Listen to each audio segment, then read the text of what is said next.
Hey guys, welcome back to the channel. As promised, we talked about vintage BMX arcade games, all things 80s.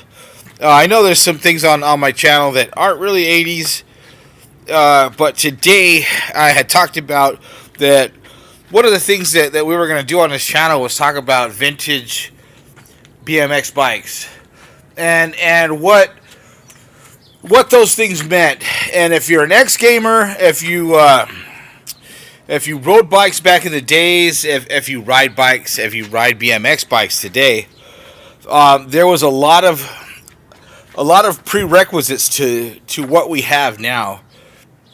And I have a couple of fine examples here. Right in here in the front is a kind of a late mid school or early mid school Diamondback.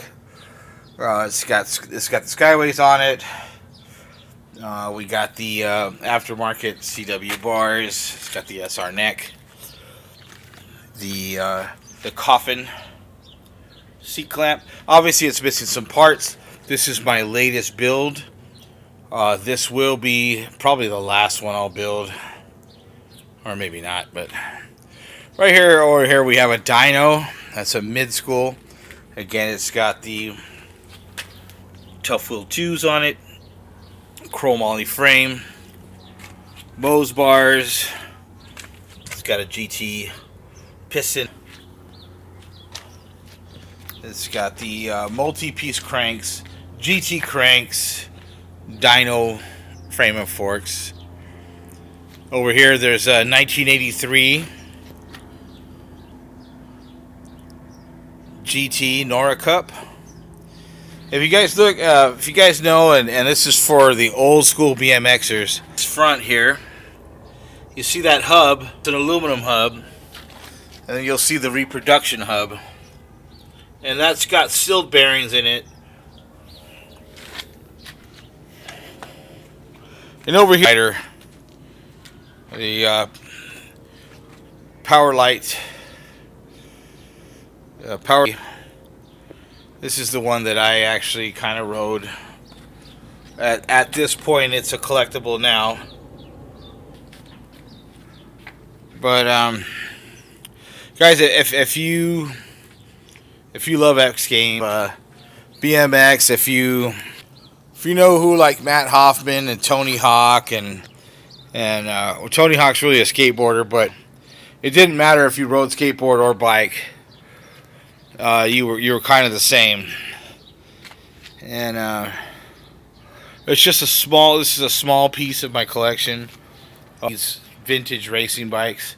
But again, it goes with the channel, all things 80s. When we were kids, this is what we rode. This is what we rode down to the arcade, and we treasured them at the time.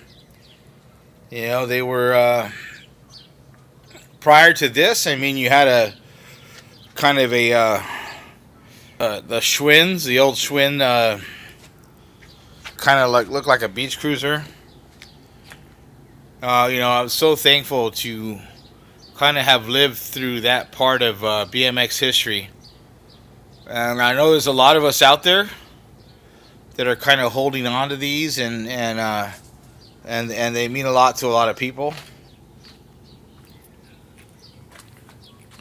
But you know, it's a great thing to share, and it's a great thing to know the history of these bikes, and to know that that now, you know, at X Games, you know, without the bikes, that X Games wouldn't even be possible.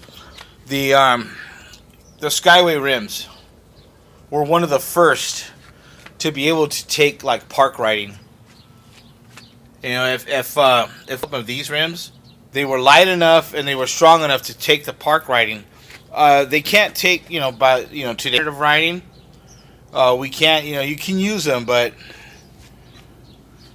without all this, with all of this technology, this older technology, we wouldn't have the X Games we have today. It's just a great thing. And again, all things 80s. And thanks guys, thanks for watching.